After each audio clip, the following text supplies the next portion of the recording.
जब हम राम कृष्ण और महात्मा बुद्ध की तस्वीरें देखते हैं, मूर्तियां देखते हैं और चित्र देखते हैं तो उनमें हम मुश्किल से ही दाढ़ी मूंछ देखते हैं। क्या सच में उनके दाढ़ी मूंछ नहीं रही होगी? अवश्य ही रही होगी। आखिर वे सभी आदमी थे। हो सकता है किसी के नहीं होगी, लेकिन सभी के नहीं होगी ऐसा मानना बहुत कठिन है। लेकिन चित्रकारों और मूर्तिकारों ने दाढ़ी कभी नहीं बनाई। क्यों नहीं बनाई? इसके भी कई कारण हैं। क्योंकि उनके चित्र और मूर्तियों में हम सब वही दर्शाते हैं जो उनका वास्तविक जीवन दर्शाता है। अवश्य ही राम कृष्ण और बुद्ध सभी बूढ़े हुए होंगे, लेकिन शारीरिक रूप से। उनकी चेतना बूढ़ी नहीं हुई। उनकी चेतना हमेशा नई रही, हमेशा किशोर रही। इसलिए सभी चित्रकारों ने, मूर्तिकारों ने दाढ़ी नहीं बनाई, क्योंकि उन सब में एक ताजगी थी, नयापन था।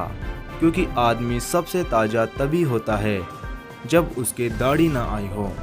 दाढ़ी आने के बाद तो आदमी ढलना शुरू हो जाता है। हालांकि जब शुरुआत होती है तब चढ़ाव आता है, लेकिन चढ़ाव के बाद ढलान ही आता है। अगर दाढ़ी बनाई होती तो फिर दाढ़ी बड़ी भी होती, बाल सफ़ेद भी होते और बुढ़ापा भी आता। चित्रकारों और मूर्तिकारों ने किशोर अवस्था को ही अंत मान लिया, क्योंकि वे हमेशा उनको ताज़ा दर्शाना चाहते थे। वास्तविकता में राम कृष्ण और बुद्ध हमेशा नए ही थे। हम उनके बुढ़ापे के बारे में सोचते भी नहीं। अवश्य ही सभी की तरह उनका शरीर भी बूढ़ा हुआ होगा।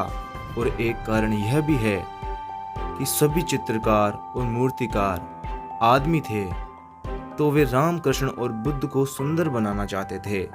और वे सब सुंदर ही थे। उनसे सुंदर होगा भी क्या?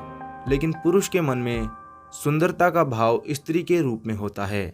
जिस प्रकार स्त्री के दाढ़ी मूंछ नहीं होती, उसी प्रकार उन्होंने राम कृष्ण और बुद्ध को भी दाढ़ी मूंछ नहीं दी। यही कारण होंगे कि राम कृष्ण और बुद्ध के हमें दाढ़ी मूंछ नहीं दिखाई देती। तो आपको यह वीडियो कैसा लगा हमें कमेंट बॉक्स में ज़रूर बताएं और चैनल को सब्सक्राइब करके बेल आइकन दबाना ना भूलें।